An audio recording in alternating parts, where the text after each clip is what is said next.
This announcement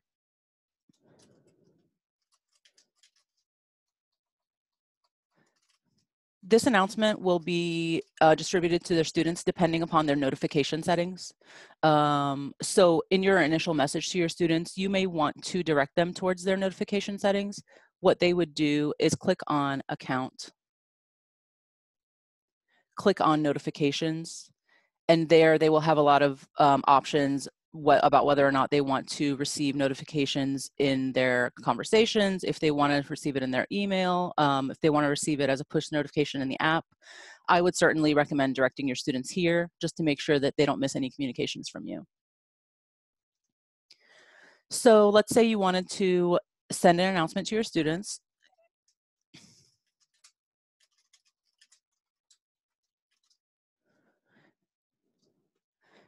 And then go ahead and click Save. This announcement will be pushed out to your students depending upon how their notification settings are. And then it'll also show up on your home screen. I've noticed that there's been a bit of a delay here. I think it might just be because a lot of people are using web courses at UCF, but it did just pop up. So your students will access this page. It'll be the first thing they see. And then, they'll know that they need to go read that announcement. And moving on from announcements, I did want to talk a little bit about conferences. Conferences is a teleconferencing tool that is already built into web courses at UCF.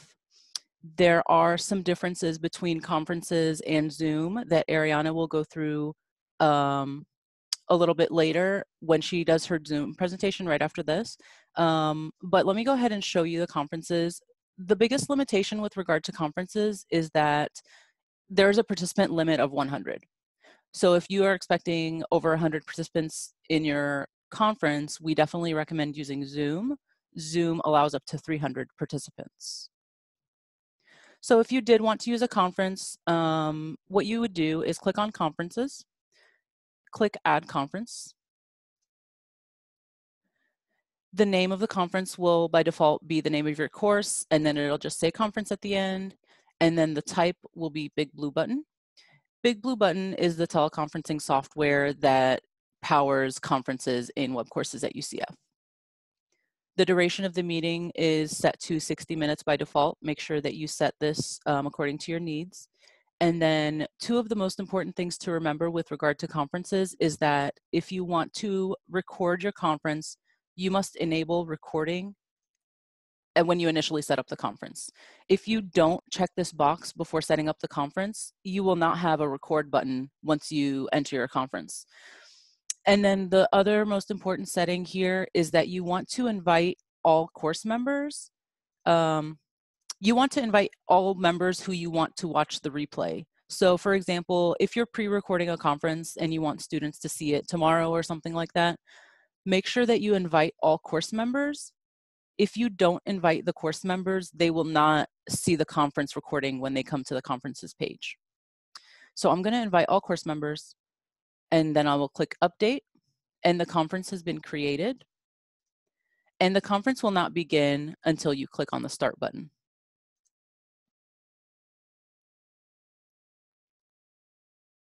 So this is what the conference's interface looks like. I'm using my mic for Zoom right now, so I don't want to join with my mic. There will be a public chat here. You can share audio, you can share your webcam, you can share your screen. There are some more actions that you can take here. You can start a poll, you can upload a PowerPoint presentation, share a video that'll just play it to your students while you're in the conference. This is the record button. So if you want to start recording, you have to make sure that you click that start recording button. It's warning me that my mic is not active in conferences, but that's okay. I'm not going to start the recording, but that's how you do it.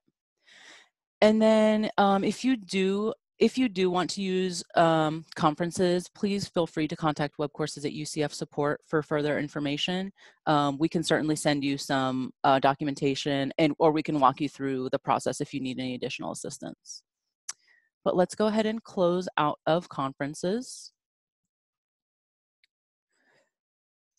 So the next thing that we want to bring your attention to is files. The files location, you'll notice that there's an I with a slash through it here. That means that there's no content added here yet and that it's not visible to your students. That's what all of these mean. So go ahead and click on Files, and then you can upload a file here.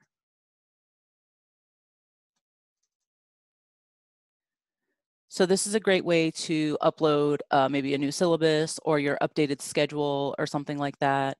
And additionally, you can also, if you were to create an announcement and you wanted to send a file out to your students, what you could do is browse for your files. All of the files that you've uploaded to your files section will be listed here. You can simply click on that. A link will be added. You can send this announcement out to your students, and then they'll just simply click on the link and they'll see the file that you need them to see. So I'm not going to create that announcement, but that is definitely something to keep in mind. And then for actually giving your students assignments to do and giving them some graded items, let's go ahead and click on assignments. What you want to do to create a new assignment is click on Add Assignment. You'll give the assignment a name. We'll just call it Assignment 1. Instructions will go here. Then you will decide how many points this assignment will be worth. Let's say 5 points. And I think the most important thing to point out here is the submission type that students will be allowed to submit to this assignment. So if you want them to just go ahead and type their response into the assignment, you'll select text entry. One of the most popular ways is a file upload. So if you're having them write a paper or doing something like that and you want them to upload a Word document or a PowerPoint, you'll use the file uploads option for submission type. And then when you scroll all the way down, there are some more options here. If you have any questions with regard to any of these other options, please feel free to contact Webcourses at UCF support for a walkthrough. We will be happy to help you with that. You also can see that there's a Turnitin plagiarism review here. This is built into Webcourses at UCF, so you would just select it there, and there are some options for you. And then at the very bottom, you'll see Assign. This allows you to assign to individual students. It'll be assigned to everyone by default. You will also have a due date here, and available from date, which is the date that students will first be able to submit the assignment. A due date, which will be when it's due, and this is what's going to be added to the student's to-do list and their calendar. That'll be the due date. And then an until date is a date later than the due date that you can allow students to submit the assignment. But if they submit after the due date and before the until date, it will be indicated as late. So that'll be a late assignment. So if you do want to allow students to submit late, you can just give them a different date here in until, but Canvas will let you know, Webcourses at UCF will let you know that it is late. So we'll go ahead and click Save and Publish. So now our new assignment has been created. Once you create a new assignment, you can click on Grades to go to your gradebook. You'll notice that the assignment now appears in the gradebook. So this is where you'll go when you want to do grading. So let's say students have submitted to assignment 1 and you want to go see their submissions. Go to the gradebook, click on one of these cells next to the students' names, click the arrow, and you'll see a SpeedGrader link. This will take you to the SpeedGrader. The SpeedGrader allows you to grade students all on one page here. You'll see their submission in this pane here. You'll enter grades here. You can leave some comments. For comments, you can also upload a file. You can record a video or audio. And then you would just click submit and then it's graded. And to go on to the next student, just click on the right arrow and then you just do the same thing again. It's very useful and quick and efficient way to grade. So let's go back to our course. I'm not going to join this conference. Another way you can give your students some activities to do is by using discussions. Discussions can either be graded or not graded. I know that some faculty members will create a discussion where students can go and chat and it's just so that they can communicate with each other and stay in touch. So you can just call this something like student chat, talk here, and then you can save and publish that. And students will see this when they click on discussions, and this is where they can come find their classmates and they can have conversations here. In addition to that, you can also create a graded discussion, which will be for, which will be added to the gradebook and will be for a grade. So you would just give it a title. You would give students a prompt here that you want them to address in their discussion posting. And then the difference is that you would click graded here, and then you'll get some grading options. So points possible, 1 point. You'll also notice that there's the assign thing. These are the same settings that you'll see in assignments. You would save and publish your discussion. And students will know that it's a graded discussion because it'll have a little icon here that indicates that it's an assignment. And this means that it's going to be graded. The student chat is just a discussion board where students can chat, and it is not for a grade. And you'll also notice that a graded discussion will also show up in the gradebook. So that's an item that you would grade. So let's take a look at, I think all that's left to do is go ahead. Oh, you'll notice that all of the items that I've created do show up here. This is why we highly recommend using the course activity stream as your course homepage. Your students may access your course and not really know where to go or what to do. So we highly recommend doing that. So the last thing that we want to do is we want to talk about how you can enable Zoom in web courses at UCF. So the first thing you want to do is click on settings. You'll be on course details, but you want to click on the navigation tab. Scroll all the way down. It's probably at the bottom because we just recently installed it here at UCF. Click on enable. It'll pop up to the top. It'll pop up to enabled. I recommend dragging it pretty high up here so that way students can see it right away. Make sure you click save at the very bottom of this screen. And you'll notice that it appears in your navigation menu. So you'll go ahead and click on Zoom. This is how you access the integration of Zoom within web courses at UCF. And I'm going to go ahead and pass it off to Ariana so she can talk to us about Zoom. Thank you so much, Janan. I really appreciate it. Thanks for covering all of that.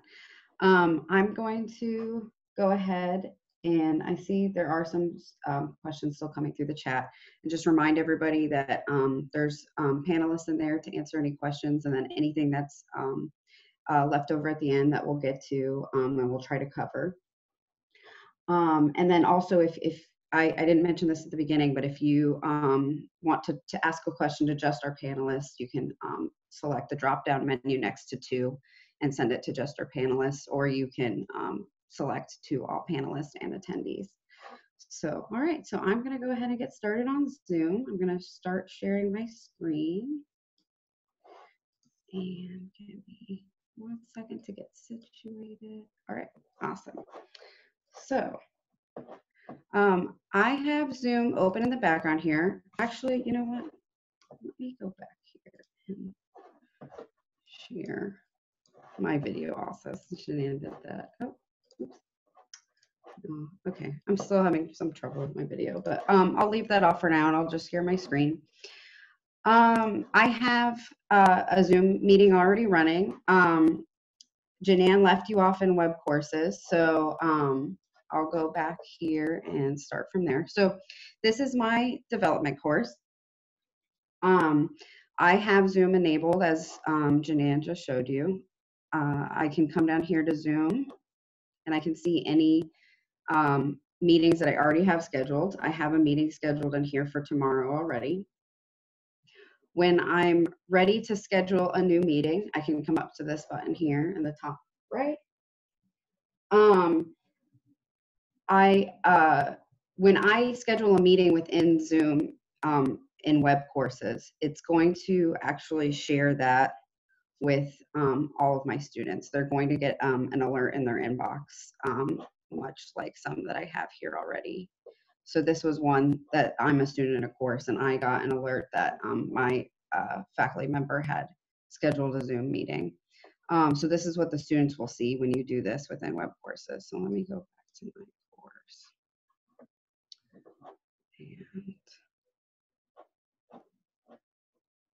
find it. Let's see. And get one situated.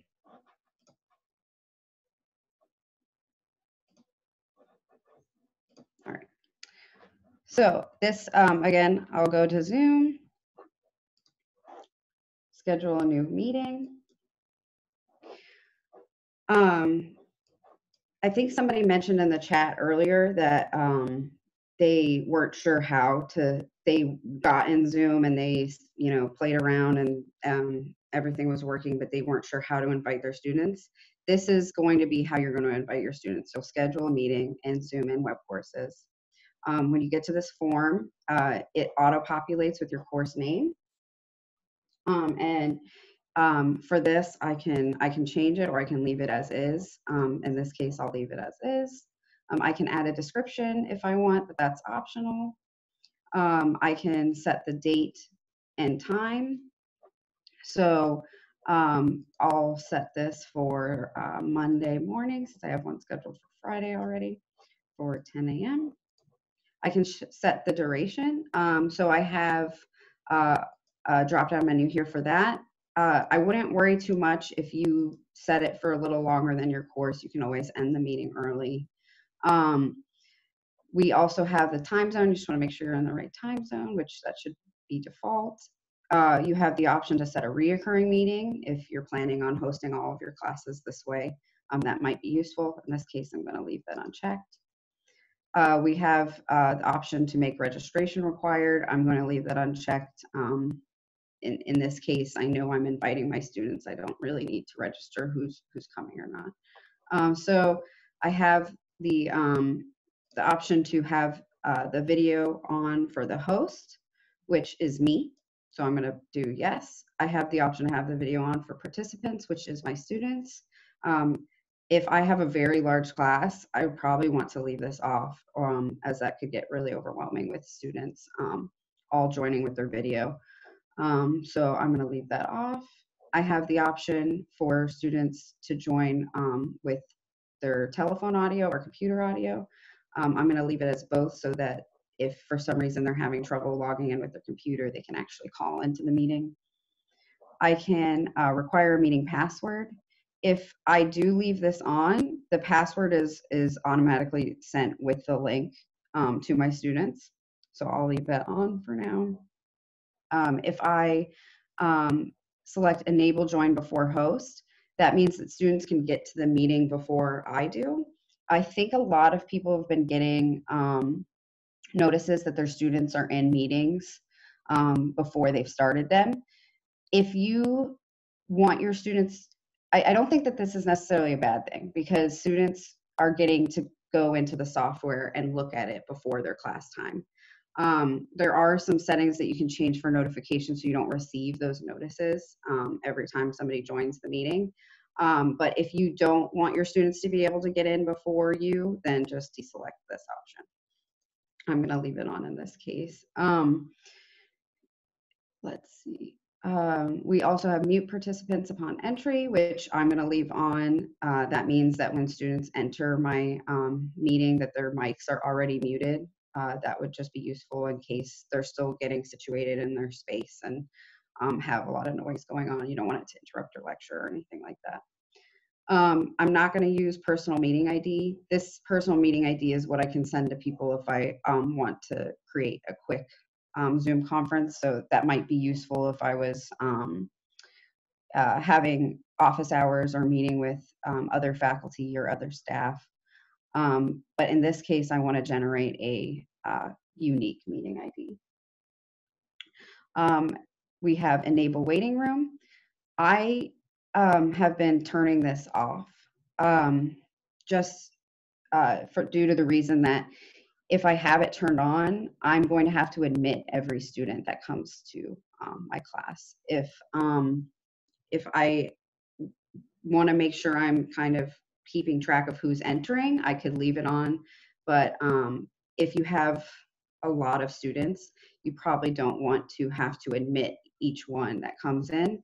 I believe it also will create, if a lot of students are trying to come in at once, you can admit all, but that's still kind of a barrier to the students to get into the room, and you might not want to have to deal with that. So I'm going to leave that off. If I want to record the meeting automatically, I can select this. If I choose, I'll show you later where you can actually choose to record later if you don't want to record automatically, because it will record anytime somebody is in the meeting room. So if your students get in before you, it's going to start recording that also. I'm going to, I don't need to worry about alternative hosts in this case because this is just my class. So I'm going to double check everything and then hit save. So when I hit save, I then have the option to edit any of those settings I just set. So if for some reason I change my mind and I really do want to use the waiting room or record the meeting automatically, I can do so.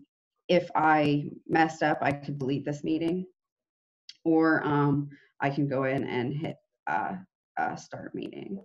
So let me actually take you back to show you what this is going to look like. So now that I've scheduled another meeting, I have the 2 meetings in here. This is the one I just scheduled. I can start either one.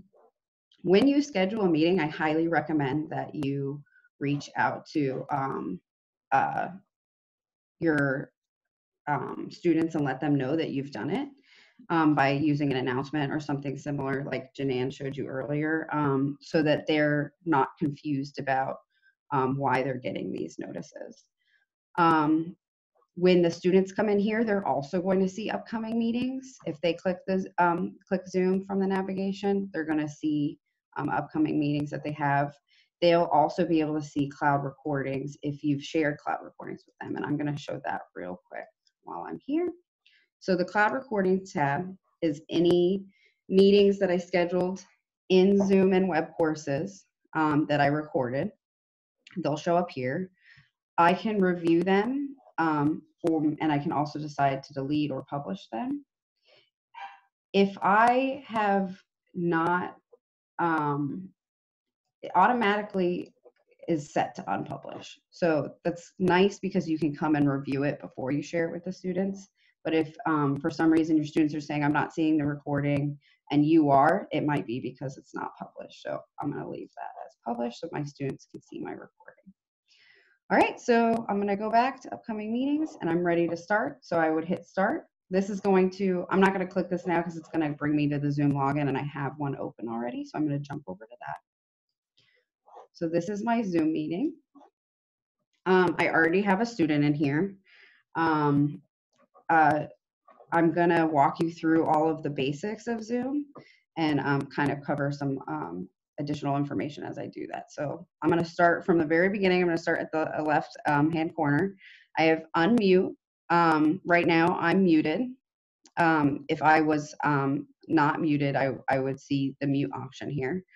I'm going to leave it muted so you can hear me in the Zoom session you're in right now. If I needed to change any of those settings, I can click the caret and I can select, a different microphone, or I can select a different speaker. Right now, I'm just using my internal microphone and my internal speakers. I have the ability to start my video or change which camera I want to use. I have an external camera hooked up right now, and I also have a built-in camera. So I have my external camera selected, and I'll go ahead and start this. I think that should, so you can see me. Finally, you can see me. So hi. So when I want to share video, I can do that. I can just hit start. If I don't want to share my video, I can come down and hit stop. So now you're just seeing my picture again. If you don't have a picture assigned, you're just going to see your name. So you see the student's name here.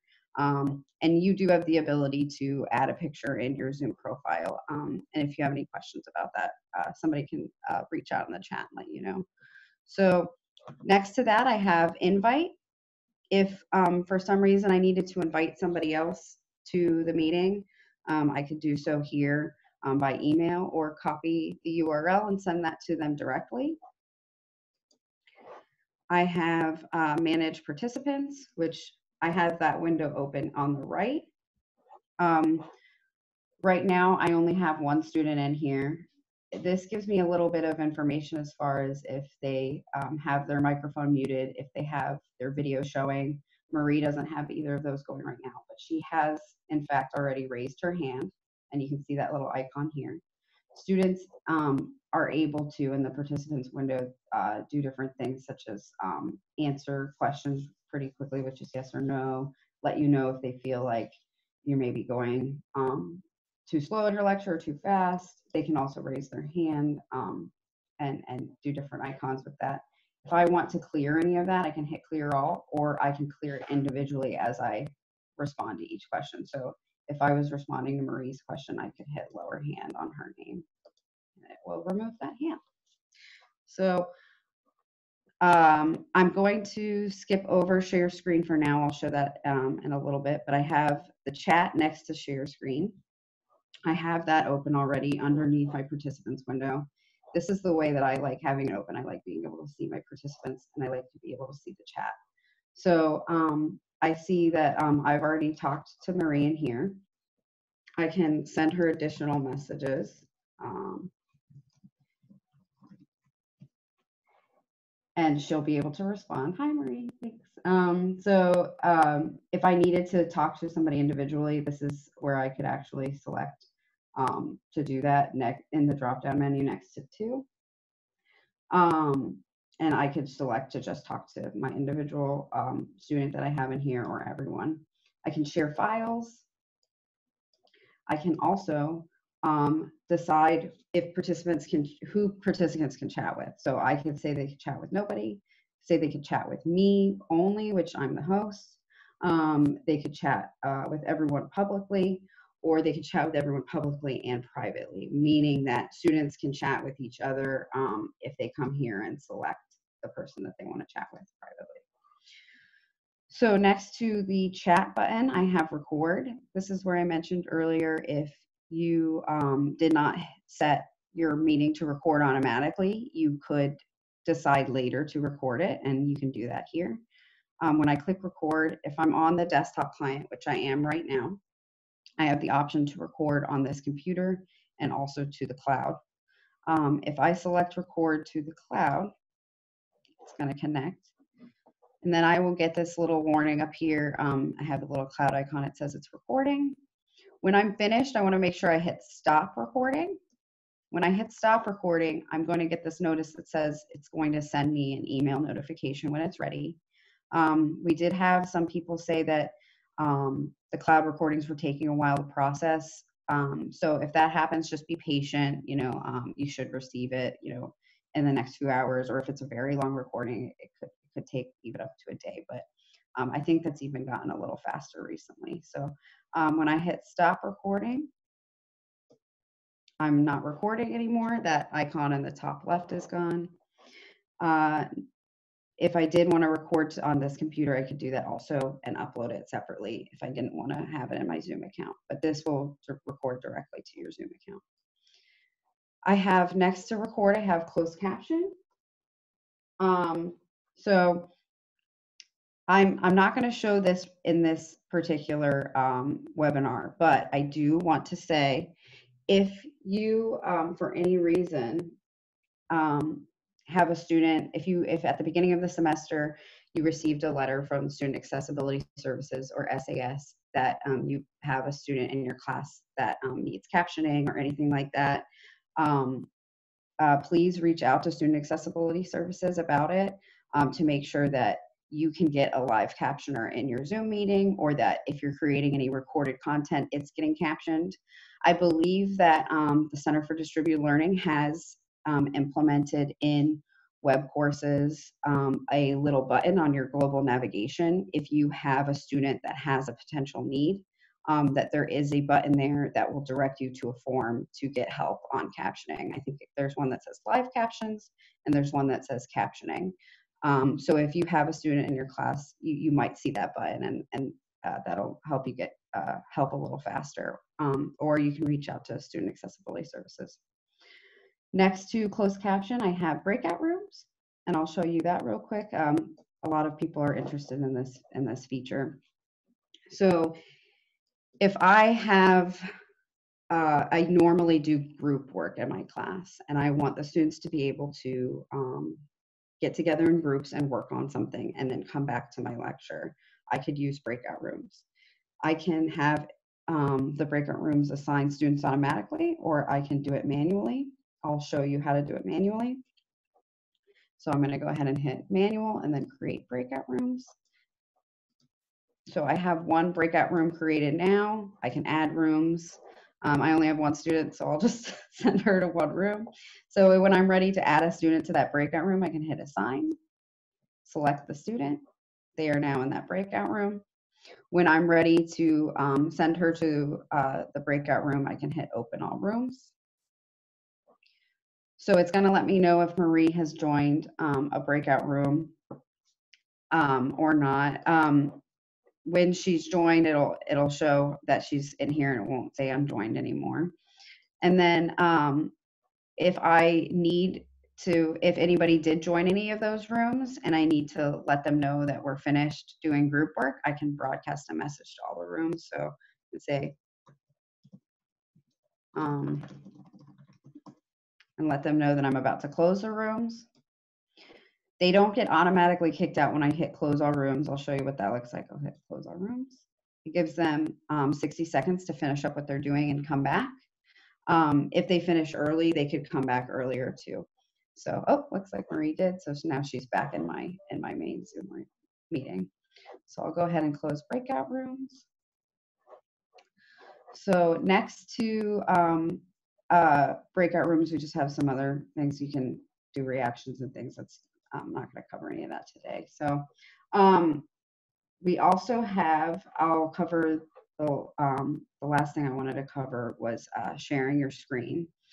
So when you're ready to share content with your students, whether that's a PowerPoint or a PDF or anything that you do on your computer, you can come down here to the screen button and hit share screen. It gives me a lot of different options. I can share my entire desktop, which is what I'm doing right now in this Zoom meeting. You're seeing my entire desktop. I can share particular windows. I can share a whiteboard. And in this one, I'm going to actually share a whiteboard. So I'm going to select whiteboard, hit share. So now I have this whiteboard window up that I can use all these tools in this toolbar here to draw and do different things. So I can actually write out information.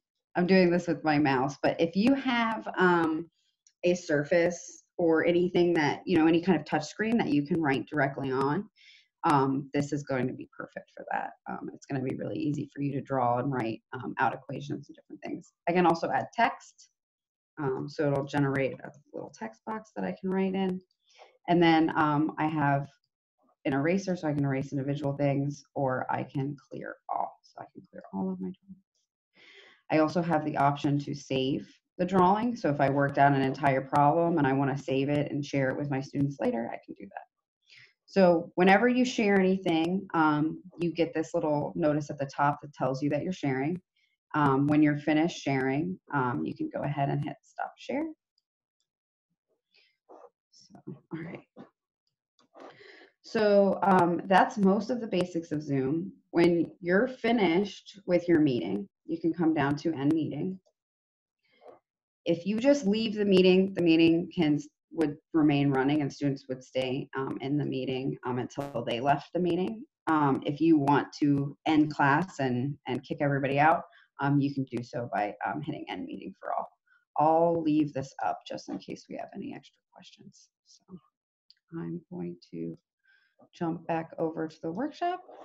I'm going to actually stop sharing my screen. And I'm going to actually check out the chat and see if we have any questions in there. Oh, I hey, do have Janine. a question. Hi, I do have a question that I wanted to answer.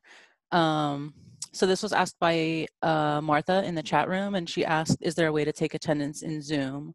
So there is no way to actually take attendance in Zoom, but you can capture a list of students who attended and then use UCF here to input attendance. I'm going to show you what I mean.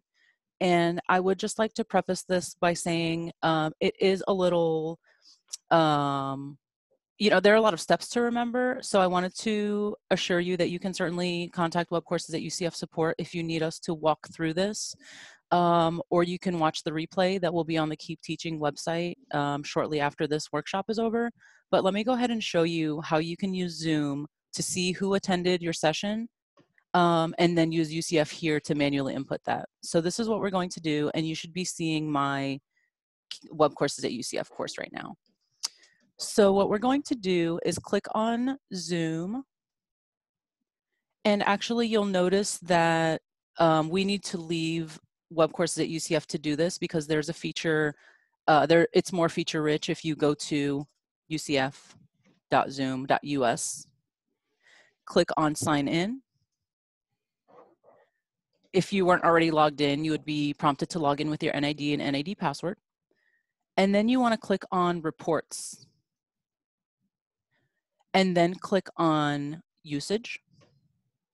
You'll notice here that I've hosted several Zoom meetings. And you'll see here that there's a column called participants. If you click on this number, you'll be given a list of everyone who participated. You'll be given a list of everyone who participated in your meeting. You can export this and you can get a CSV of students who attended. This is what we recommend doing, is looking at this list. You can export it somewhere, or you can just, look at this and then open UCF here. And this is how you can input the grades using UCF here. Let's go back to Zoom, let's go back to Web Courses at UCF. And then click on UCF here. If you don't see UCF here listed in your navigation, you'll just have to go to Settings, Navigation, and enable it just the way that we did for Zoom. So let's go ahead and click on UCF here. Now UCF here, some of you may be familiar with it, but some of you will not be familiar with it. But what it does is it allows you to take attendance by allowing your students to scan a QR code to prove that they were in the classroom during class time. UCF here was developed by the Division for Digital Learning, and it's a really great tool. The first time you access it, you'll be prompted to enter points possible for the attendance grade for your students. I'm going to do 10. Click on Create Assignment. This will only happen the first time you use UCF here in your course. So then what you want to do is go to the date on which you had your Zoom session, when the actual class meeting was. So let's say that that was yesterday. You would click New Session. Yes, it's in the past. It's warning me that that was in the past. Click on Student Roster. Oh, I don't have any students in my course. I don't have any students in my course, but if I did have students in my course, I would click Mark All Present. Sounds good. And then you can uncheck anyone who was not present, because the assumption is that most students would be present. So it's just easier and faster for you to click Mark All Present and then disable anyone who was not there. So again, to reiterate, what you would do is you would just go to ucf.zoom.us. You would grab a list of attendees, and then you can use UCF here to input that into Web Courses. And then once you do that, an attendance column will be added to your gradebook, and this will keep track of attendance for all of your students. And again, this may have been overwhelming. This is definitely not the way the tool that was meant to be used, but it is working in this situation. But if you have any questions, please feel free to contact us at webcourses@ucf.edu. Web Courses support is available to help you, and we can certainly walk you through this. Awesome. Thank you so much, Janann. Sure. I'm seeing some questions still funnel through the chat. if there's anything that we didn't quite get to it, if one of the panelists doesn't mind reaching out, letting us know. It looks like everybody is getting their questions answered pretty rapidly. Let me see. Is there anything that perhaps we have a lot of time left actually?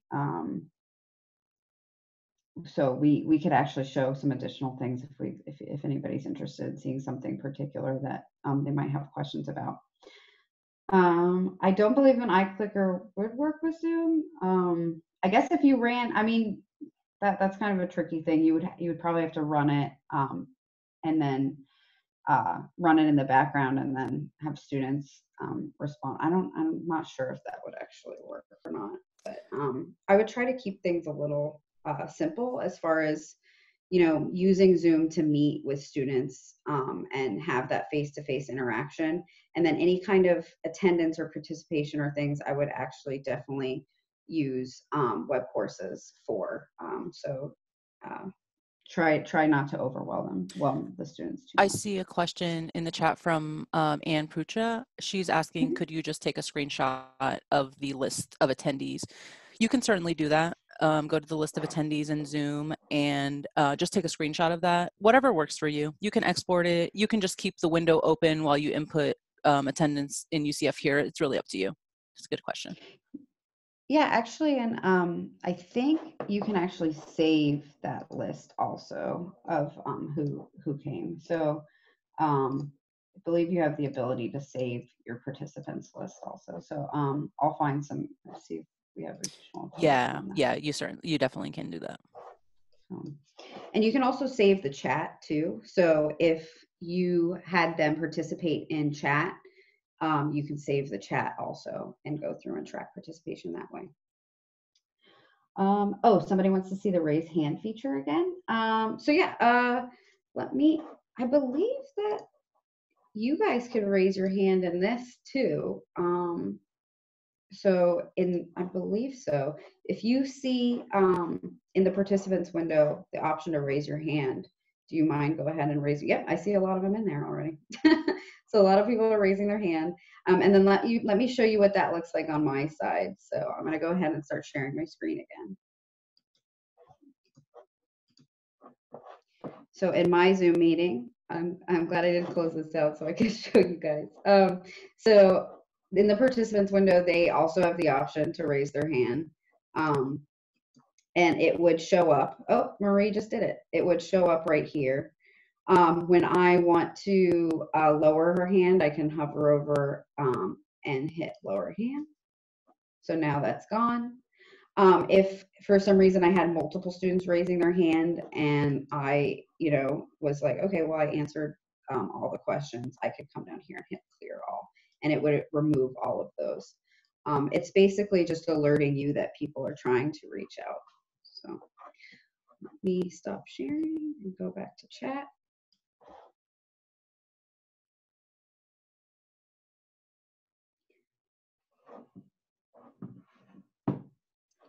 So, Ariana, I wanted to answer a question that I saw in the chat. The question was, oh, it looks like Nicole just answered it in the chat. Yes, it was with regard to viewing your profile picture. So you won't see that if you access the Zoom LTI in web courses at UCF, but let me show you here. You will see it if you go to ucf.zoom.us. So this is what Nicole said in the chat, but just let me show you. So click on sign in. And then on the top right-hand side, you'll see the photo that you have set. If you wanted to change it, click there to view your profile, and then you'll have the option to change your profile picture there. Awesome. Thank you, Janan. Sure. So let me show one more thing. If you wanted to quickly, so Janan's sharing her screen right now. I'm going to let her have that up.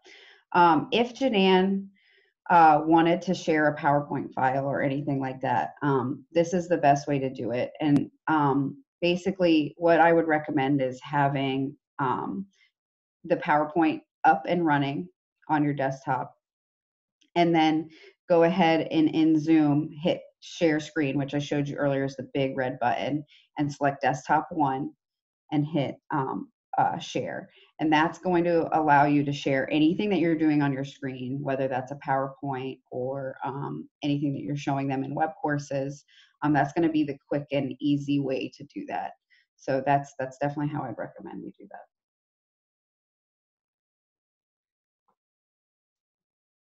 And let me go ahead and see if we have any other questions in the chat that we can answer really quickly. I think we're good. Yeah, Yeah. it seems a bit quieter today than yesterday. It So is, it seems yes. like people are getting things set up and getting situated and figuring it out. Obviously, we're all going through this transition together. It's going to be tricky, but we're all here to help, and we have a lot of staff, as you saw just in the chat, that we have a lot of staff that's here and ready to help. And if you need anything at all, don't hesitate to reach out to Janan or I or Web Courses support, and we're here to help. So. Thank you to everyone who attended today. Let's go ahead and hand it off to John Pizzo, and he will wrap it up. All right. Well, first and foremost, Ari, Janan, thank you so much. You ladies have been doing an amazing job with these sessions. Also want to kind of take a minute, thank our moderators. We have 14, 15 moderators scattered throughout each session. They come from a combination of FCTL, our Faculty Center for Teaching and Learning, Center for Distributed Learning, Digital Learning, Office of Instructional Resources, Faculty Multimedia Center, and a wide array of backgrounds from faculty, instructional designers, our tech support from Web Courses Support are in here, AV individuals who help out with live conferencing. So you have a plethora of faculty and staff and people that are here to help you during this time. Also want to take a quick minute to kind of make 2 plugs to our UCF Keep Teaching site and kind of wrap things up here. So let me go ahead and start sharing my screen. So you should all be seeing the UCF Keep Teaching site. If you haven't had a chance, go ahead, check it out. It is a plethora of resources for going online and remote instruction. All of our live training sessions are here on the site. I've been putting them in this little playlist right here to the right. You can see the 2 sessions we've already done, and the 3rd one will be here, and the Fridays will be there after Friday, as well as accessing our Friday session, which will be tomorrow at 2 p.m. We're also posting important announcements here as well. Some of them are come from us, some of them are just copies from official university language and announcements. We also kind of cover what you need to get started with going online. Lots of resources here. This is kind of like your checklist of what you should cover, what you should think about, as well as links out to resources on how to do that. I'm gonna let you guys go through this, but we have videos here, we have resources, links, guides, and it just goes on and on. But what I wanted to share is also, if you haven't already seen it, our Keep Learning page. Keep Learning is basically our student version for students who are new to learning online. And we have resources here for all of our students, announcements for them, establishing a place here's how you establish your learning space as well, all right? In there, as well as I'm familiar with the ins and outs of web courses at UCF and being an online student. So if you haven't seen those, check them out. I'm sure we could get some links inside of the in the chat here. I got them posted right here, so I'm just gonna copy them over for everyone in chat. So that's to our Keep Teaching and Keep Learning site. We will be doing some Zoom sessions moving forward, trying to get them out next week. We're still working on the logistics of how we're gonna facilitate them and how we're gonna promote them. But once we do figure all that out, I will have them posted on our Keep Teaching website. I think I have a spot for it already. Let's see, right here. So right down here, we're going to start a new series called Getting Started with Zoom. And what these are going to be, what they're meant to be, is like small live workshops where we're going to work with groups of 5 or 10 faculty members and start giving them the host roles where they can actually play around with Zoom. And we'll have members, some of our moderators will be in there, members from Web Courses Support, and we'll be there to kind of help you, show you the ins and out of how the system works. And it'll be pretty hands-on. So look out for those. I'll have more information on the Keep Teaching site within the next day or so. I'll also be forwarding out a email to all faculty once those become available. So with that, Janan, Ari, is there anything else we want to cover? No, I I'm all think we're set. good. Okay, Yeah. cool. Well, Thank you so much, Piso. yeah, thank you. And thank you everyone for attending. Remember, we're here to help. If you have any questions, our web courses support team is pretty much standby. They will be, they may not be able to respond via phone, but we are doing chat, live chat, and email. So if that's it, I'm going to go ahead and conclude everything. Thank you so much for showing up, everyone. Bye. Bye, everybody.